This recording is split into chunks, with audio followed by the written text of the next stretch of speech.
Привет, зритель! На связи Аня Поткина, новый ведущий «Проявления». Ставь лайк и подписывайся, если лето для тебя прошло так же быстро, как и эпизод любимого сериала. Выходим с каникул с обновлениями. Теперь проявляем новости в формате дайджеста. На твоем экране каждый месяц будет один из двух постоянных ведущих. Не изменилось одно – смотри и не перематывай. Любишь спорт и экстрим? Welcome на Удмуртский скороход, но не забудь запастись терпением и сменной одеждой. Удмуртский скороход – это ивент для настоящих любителей пеших прогулок и экстремальных дистанций. Скороходцы сами вольны выбирать протяженность маршрута от лайта до харда. Ивент проходит уже более 10 лет и длится ровно 2 дня. Принять участие можно как в соло, так и с друзьями. На контрольном пункте ждут организаторы, которые не оставят голодным ни одного спортсмена.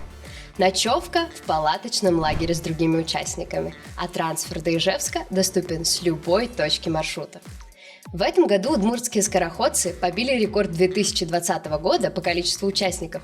На дистанцию вышли 2368 человек, а по километражу дважды обогнули экватор. Всего пройдено целых 82 850 километров. Не пропусти главное испытание осени в следующем году. Летом всегда хочется перемен, поэтому активисты разных институтов вместо отдыха и огородного чила взялись за ребрендинг студсоветов. И УФФУИЖ и ИСК сменили дизайн логотипов. Активисты Института социальных коммуникаций сделали отдельное лого для студсовета. В основе оставили общий минималистичный стиль института, зеленый оттенок и главный символ ИСК – енота.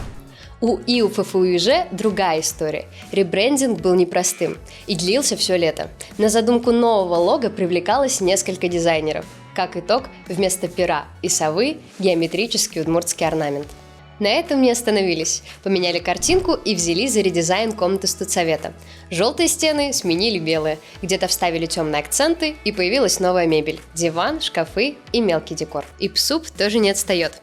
Активистам этого института удалось получить еще одну комнату. Она светлее и уютнее прежней. Атмосферу начали наводить сами студенты, постелили новый линолеум и перекрыли бетон кирпичной кладкой для стиля. Активисты не изменяют традиции. Скоро на их стене появится большая надпись «ИПСУП». Качай скиллы. Стань топовым специалистом. Эти фразы преследуют современного человека почти повсюду. А где практиковаться студенту УДГУ? Сентябрь – месяц новых открытий. В УДГУ появился первый в Удмуртии центр компетенций Soft Skills. Теперь студенты могут проверить, на что они способны, буквально за пару действий. Прийти во второй корпус УДГУ, постучаться в 118-й кабинет. Сначала проверка мягких скиллов в виде тестирования, потом развитие навыков и применение их на практике. Цифровой сертификат при завершении оценки профессиональных качеств – билет в будущую работу мечты. Составлять резюме, возможно, не придется. Работодатель сам найдет подходящего специалиста. У него будет доступ к базе данных. Не упускай возможность. Проявляй себя. Интересно, кто самый рыжий человек в Удмуртии? Организаторы этой тусовки задались вопросом и решили – пора вводить необычный фестиваль. Парк космонавтов плюс 19-й рыжий фестиваль равно яркие краски и эмоции. Все желающие нарядились в тематические костюмы и провели выходной в рыжей вселенной. Кто-то оделся в кота Леопольда, а кто-то в тыкву. Главный критерий дресс-кода – цвет. Конкурс на звание самого рыжего человека, мастер-классы, спортивные состязания и даже гадания на картах Таро. Все это поддерживало необычное настроение. А в конце артисты исполнили популярные эстрадные и удмуртские песни, подарив тепло публике. В Удмуртии много национальностей, и в каждой есть рыжие люди. Цель фестиваля – объединить их, проверить кулинарные, творческие и спортивные скиллы.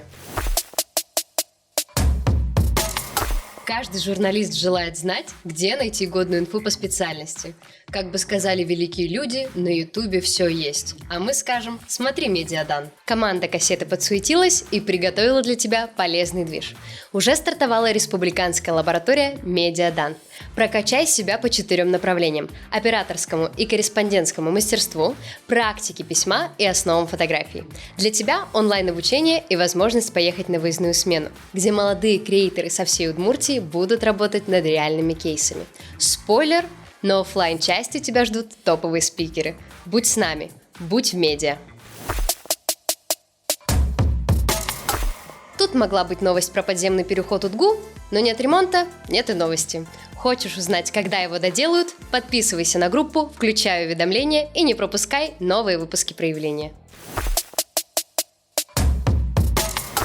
Пленка пуста, а значит, пора прощаться. Пока будем записывать новую, пиши в комментариях предположение о том, кто стал вторым ведущим. Угадаешь первым — получишь респект в следующем выпуске. Пока-пока!